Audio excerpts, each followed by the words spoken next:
Kostol Navštívenia Panny Márie v Starých horách bol postavený v roku 1499. Osada Staré hory bola baníckym mestečkom a keďže v tejto osade sa nachádzali nemeckí sídliaci baníci, tak sa stretávali aj tu v tomto chráme, aby tu slávili bohoslúžbu, aby sa stretali na svätej omši.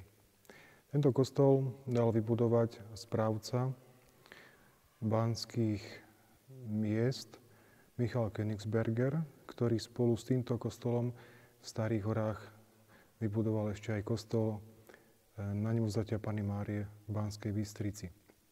Nominantou tohto nášho kostola, Baziliky Minor, je milostivá socha Panny Márie, ktorá sa nachádza v hlavnom oltári tohto nášho kostola. História tejto sochy je veľmi zaujímavá. Spája sa s obdobím tzv. Kuruckých vojsk alebo povstania, ktoré bolo na území Starých hôr, keď územie Starých hôr obsadili povstalecké vojska.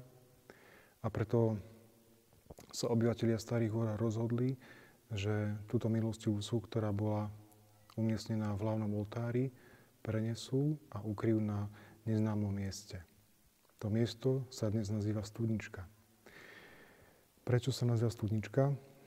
Keď skončili náboženské nepokoje a v roku 1711 bol uzatvorený tzv. Satmársky mier, to je Sat Mare mesto v dnešnom Rumunsku, obyvatelia Starých hôr sa rozhodli, že túto sochu, ktorá bola ukrytá, prinesú späť na hlavný oltár sem do baziliky.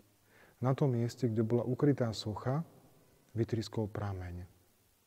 A od toho momentu začali púte na miesto zvané Studnička. Ako prvý zo zaujímavosti môžeme povedať, že bol uzdravený miestny správca farnosti Matej Hrivňák, bolo to v roku 1886, 1. septembra, a tento kňaz, správca farnosti, prosil svojich farníkov, aby mu priniesli trochu vody z toho prameňa, ktorý vytriskol na mieste Studnička, a potom, ako sa napil tejto vody, tak uzdravel.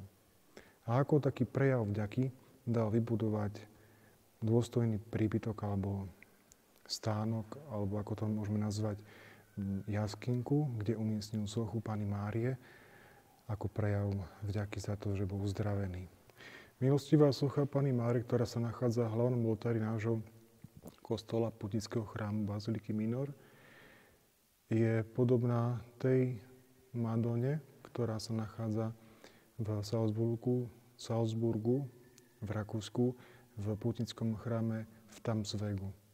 Autor tejto sochy je neznámy, ale podľa toho, v akom štýle bola spracovaná v gotickom štýle, je pravdepodobné, že pochádza z týchto končín Rakúska. Okrem tohto kostola, alebo Baziliky Minor v Starých horách, v okolí kostola, ale aj v okolí Starých hôr sa nachádzajú aj banské kaplnky. Každá kaplnka má svojho patrona.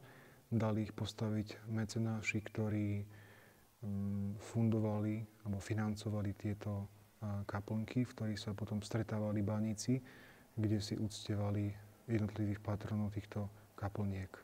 Najznámejšia z tých kaplniek je kaplnka svätej Anny, ktorá sa nachádza pri hlavnej ceste smerom na Donovali. A táto kaplnka je charakteristická tým, že nachádza sa v nej prvotná socha Panny Márie, ktorá bola umiestnená na mieste zvanom Studnička. Tento náš kostol bol postavený v gotickom štýle a keďže sa v Starých horách sústreďovalo čoraz viacej baníkov, tak kostol bol rozšírený o bočné lode a tým stratil ráz gotického slohu. To, čo je tu také veľmi vzácne, je aj práve pastoforium, ktorý slúžil na uchovávanie sviatosti oltárnej a svätých olejov. Okrem tejto sochy sa v našom chráme nachádzajú aj bočné oltáre svätého Jozefa a Božského srdca a vzadu baziliky sa nachádza neskoro gotický oltár 7 bolestnej Panny Márie, ktorý dali vyhotoviť na počesť vojakom padlým počas prvej svetovej vojny.